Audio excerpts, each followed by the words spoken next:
तो hello friends, welcome back to our channel once again. ठीक है। तो मेरा नाम है दिलशाद और आज मैं आप लोगों के लिए लेकर आ चुका हूँ फिर से एक तड़कता भड़कता साइंस का क्विज। ठीक है। जो कि बेनिफिशियल किसके लिए होगा? ALP technician, RPF, basically railway के वो सारे एग्जाम, या फिर रेलवे ही क्यों, साइंस, ऐसा ऐसा भी एग्जाम जिसमें कि ऐसा कोई एग्जाम जिसमें कि साइंस के क्वेश्चन पूछे जाते हैं। ठीक है। साइंस के क्वेश्चन पूछे जाते हैं, मतलब जिस भी एग्जाम में साइंस का वेटेज ज्यादा होता है उसके लिए बेनिफिशियल होगा। ठीक है। इसमें हम लोग क्या करते हैं, ये हम लोग का प्रैक्टिस सेट 17 होने वाला है, तो इससे और अगर इससे पहले हम लोगों ने 16 प्रैक्टिस सेट कर लिया है तो वो आप लोगों ने नहीं देखा है तो चैनल पे वो उसका वीडियो पड़ा हुआ है। आप वीडियो के थ्रू मत देखिएगा, प्लेलिस्ट बना हुआ है तो आप प्लेलिस्ट के थ्रू एक्सेस कर सकते हैं, और प्लेलिस्ट का लिंक जो है वो आपको इस वीडियो के डिस्क्रिप्शन में मिल जाएगा। ठीक है। प्लेलिस्ट का लिंक इस वीडियो के डिस्क्रिप्शन में मिल जाएगा, तो वहां से आप उसको एक्सेस कर सकते हैं। ठीक है। और ये जो मैं इसके बारे में बता देता हूँ, इसमें जो प्रश्न है ना, इसमें जो क्वेश्चंस लाया हूँ वो परीक्षा पर आधारित है। ठीक है। इसलिए आपको जो है इसके कंटेंट पर डाउट करने का कोई जरूरत नहीं है। चलिए स्टार्ट करते हैं, लेकिन स्टार्ट करने से पहले आप लोगों से एक छोटा सा रिक्वेस्ट है। अगर आपने अभी तक हमारे चैनल को सब्सक्राइब नहीं किया है तो सब्सक्राइब कर दो, ये बिल्कुल फ्री होता है। इससे आपका कोई लॉस नहीं है। इसमें होता क्या है कि आप लोग सब्सक्राइब और लाइक जब करते हो तो बस हमें एक छोटा सा मोटिवेशन मिलता है। ठीक है। हमें मोटिवेशन मिलता है और इसमें आपका ना तो लॉस है, और वैसे बस हमारा क्या होता है, मोटिवेशन थोड़ा बढ़ जाता है। ठीक है। चलिए स्टार्ट करते हैं।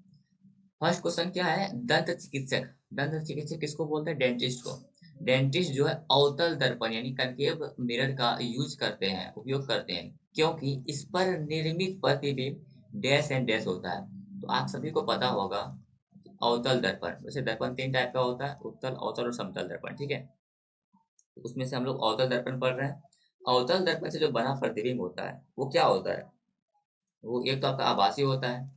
आभासी मतलब वर्चुअल, जो इंग्लिश में पढ़े हैं उसके लिए वर्चुअल। और क्या होता है?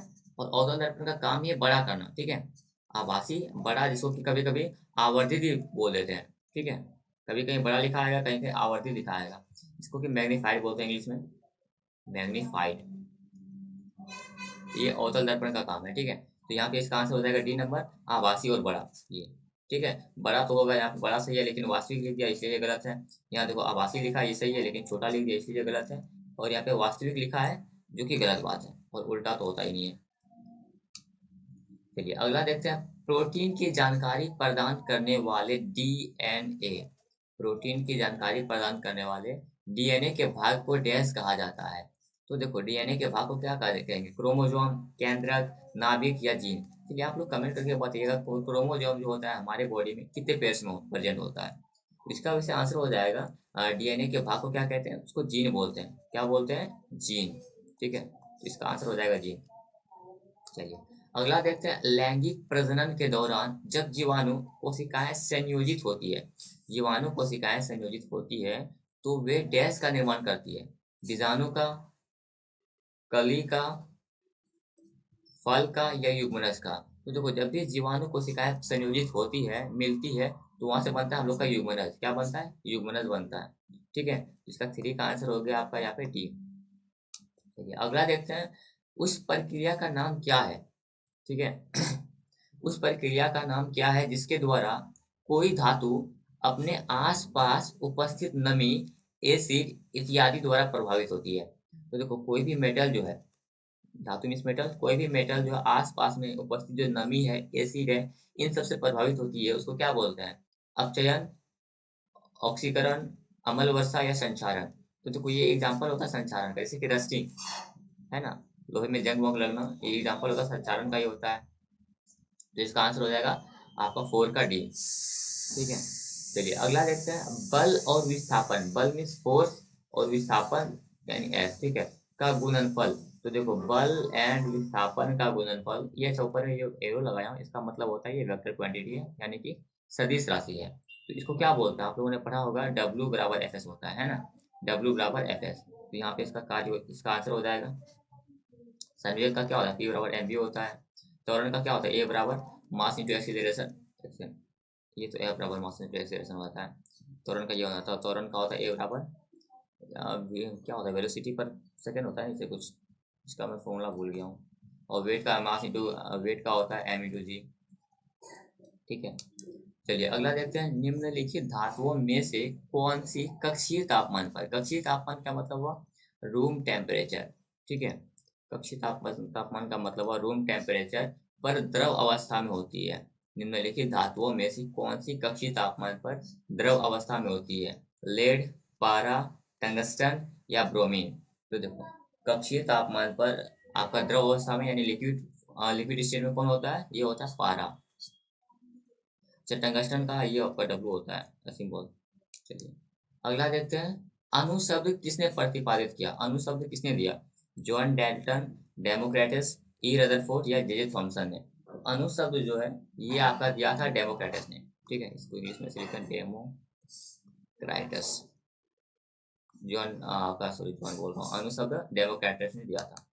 अगला देखते हैं, निम्नलिखित में से किसे कोशिका का शक्तिग्रह, शक्तिग्रह मतलब शक्तिग्रह क्या होता है? पावर हाउस इंग्लिश में, पावर हाउस। तो पावर हाउस ऑफ सेल किसको कहा जाता है? राइबोसोम, माइटोकॉन्ड्रिया, सेंट्रोसोम या लाइसोसोम? तो पावर हाउस ऑफ सेल कहा जाता है आपका माइटोकॉन्ड्रिया को, ठीक है। चलिए अगला देखते हैं, अगला है, निम्नलिखित में से कौन सा मेंडलीव की आवर्त सारणी में एक निश्चित स्थान नहीं पा सका? सल्फर, ऑक्सीजन, हाइड्रोजन या कार्बन? तो मेंडलीव की जो आवर्त सारणी है, मेंडलीव का जो पीरियोडिक टेबल है, उसमें हाइड्रोजन को एक निश्चित स्थान नहीं मिल पाया था। चलिए 10वां क्वेश्चन है आपका, निम्नलिखित में से कौन सा एक सरल अस्थायी उत्तक नहीं है?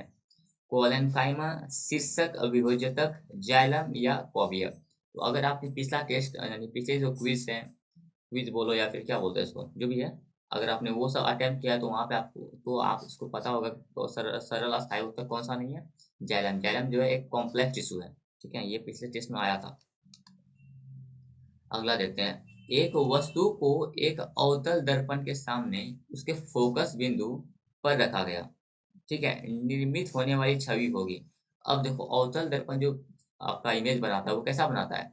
एक तो आभासी बनाएगा, ये तो सही बात है, लेकिन सीधी, आभासी, सीधी, आभासी और उल्टी, वास्तविक और उल्टी, वास्तविक और सीधी। तो इसका तो आंसर 11 का यही होने वाला है। इसमें कहाँ रख रहे हैं वस्तु को वास्तविक और उल्टी? तो एक वस्तु को अवतल दर्पण के सामने उसके फोकस बिंदु पर रखा गया, ठीक है, तो नियमित होने से फोकस बिंदु पर रखें तो इसका वास्तविक और उल्टी का ये इसका आंसर होगा 11 का सी। चलिए अगला देखते हैं, अगला है, शक्ति को यानी कि पावर को किस रूप में व्याख्यायित किया जाता है? ऊर्जा स्थानांतरण में किया गया कार्य, भार बढ़ाने के लिए आरोपित बल, कार्य करने की दर, यह आंसर है इसका, कार्य करने की दर को या ऊर्जा स्थानांतरण की दर को शक्ति कहते हैं। टंगस्टन का गलनांक पूछ रहा है, टंगस्टन का गलनांक कितना होता है? तो टंगस्टन का गलनांक होता है आपका 3380 सेंटीग्रेड, यानी 3380 सेल्सियस, डिग्री सेल्सियस या वो सेंटीग्रेड बोल रहा आपको, ये इसका आंसर है। टंगस्टन का गलनांक होता है ये। गलनांक क्या होता है? जिस पॉइंट पे वो कोई भी चीज गलने लगता है, ठीक है, मेल्ट करने लगता है, उसको गलनांक बोलते हैं।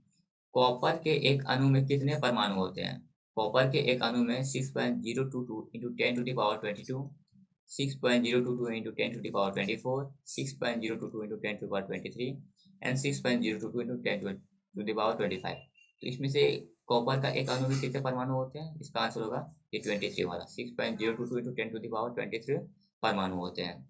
चलिए लास्ट क्वेश्चन है आपका, निम्नलिखित में से कौन सा उच्च तापमान पर आसानी से ऑक्सीकृत नहीं होता है, यानी कि आसानी से नहीं जलता है? अर्धचालक, कुचालक, सुचालक या मिश्र धातु? तो मिश्र धातु जो है वो आपका उच्च तापमान पर भी आसानी से नहीं जलता है। तो 15 का आंसर हो गया डी। चलिए आप लोग बताइएगा कमेंट करके आपका 15 में से क्या स्कोर रहा। और अगर आपको ये क्विज अच्छा लगा हो, बेनिफिशियल लगा हो, तो मेक श्योर आप इस वीडियो को लाइक कर दीजिए, चैनल को सब्सक्राइब कर लीजिए, हो सके तो दोस्तों के साथ भी शेयर कर दीजिएगा। ठीक है, मिलते हैं आपसे अगले टेस्ट में।